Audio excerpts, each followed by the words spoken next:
c'est-à-dire CnH2n plus 1 COH. Bien, maintenant, on va détailler la masse molaire de cet acide. On a M est égal, la masse molaire du acide est égale à N fois la masse molaire du carbone, plus 2N plus 1, la masse molaire d'hydrogène, plus, voilà, plus 1 fois la masse molaire du carbone, plus 2 fois la masse molaire d'oxygène, plus 1 fois la masse molaire d'hydrogène. Voilà.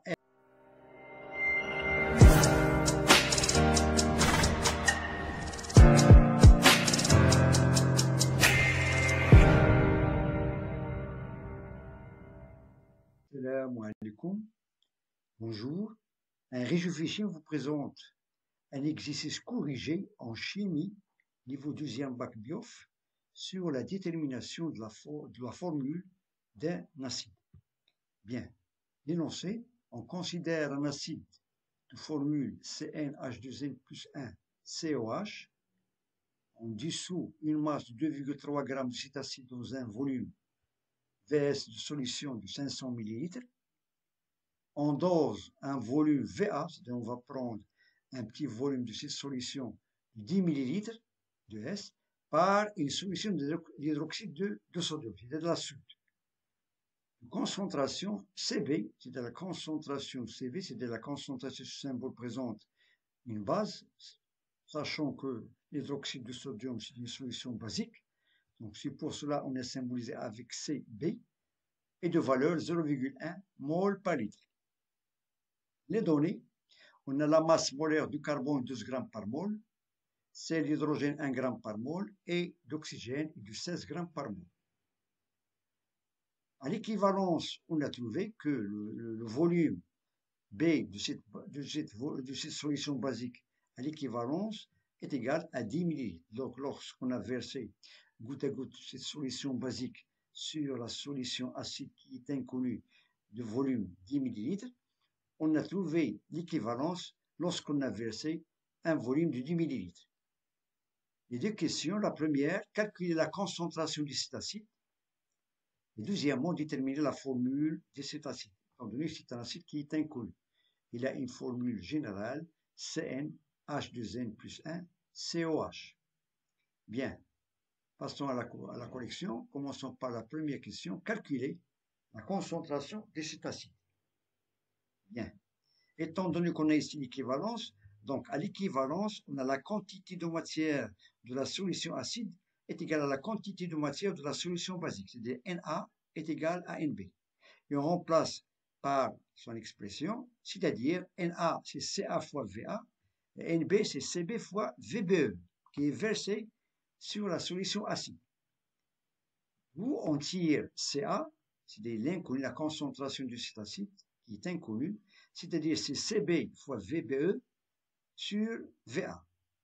Application numérique, on a Cb de valeur 0,1 mol par litre, voilà.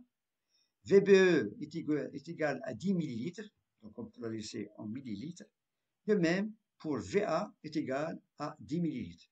Donc étant donné qu'on va simplifier par le millilitre, il nous reste, voilà, on simplifie par 10, il nous reste que la concentration de cet acide est de valeur 0,1 mol par litre. Bien. Question 2. Déterminez maintenant la formule de cet acide.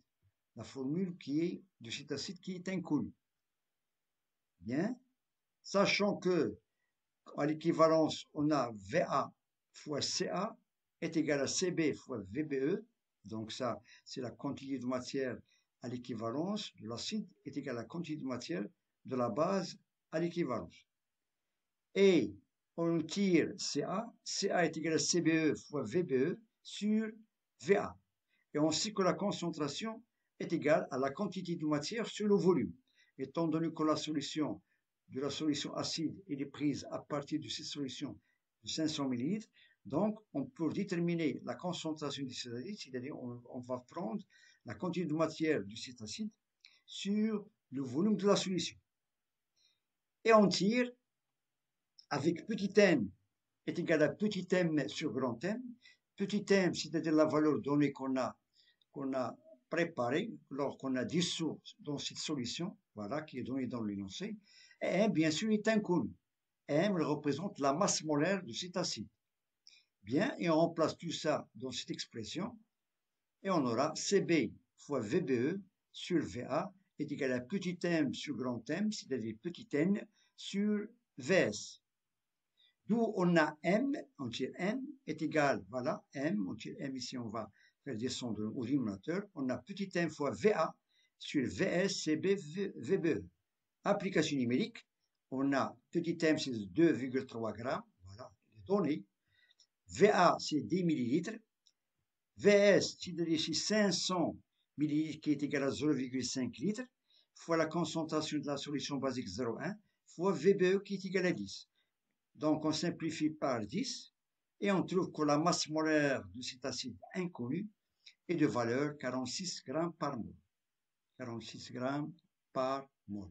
Bien. On passe maintenant à la suite de cette question pour déterminer maintenant la formule de cet acide qui est inconnu. Donc, on a calculé la masse molaire de cet acide, on a trouvé 46 grammes par mol et on a la formule générale de cet acide, c'est-à-dire CnH2n plus 1 COH. Bien, maintenant, on va détailler la masse molaire de cet acide. On a M est égal, la masse molaire est égale à N fois la masse molaire du carbone, plus 2N plus 1, la masse molaire d'hydrogène, plus, voilà, plus 1 fois la masse molaire du carbone, plus 2 fois la masse molaire d'oxygène, plus 1 fois la masse molaire d'hydrogène.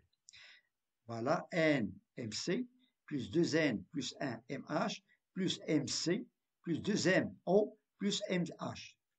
Application numérique, on a MC est égal à 12, c'est-à-dire 12N. Pour l'hydrogène est égal à 1, donc ça fait 2N plus 1. Pour le carbone, c'est 12. Pour l'oxygène, c'est 16 fois 2. Et pour l'hydrogène, c'est 1.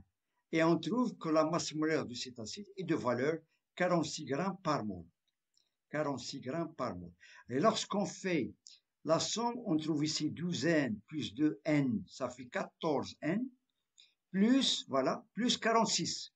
Voilà, on a ici 1 plus 12, ça fait 13, plus 32, ça fait 45, plus 1, ça fait 46. Donc on a ici 46 plus 14N, qui est égal à 46. Cela veut dire automatiquement que petit n est égal à 0. Que petit n est égal à 0. Donc on peut déterminer maintenant facilement la formule de cet acide. Donc étant donné que n est égal à 0, voilà, on a C0, H1COH. Voilà, HCOH. Donc, cet acide, c'est uniquement de l'acide méthanoïque. L'acide méthanoïque. Bien. Donc, je vous remercie de votre attention. Bon courage et à très bientôt.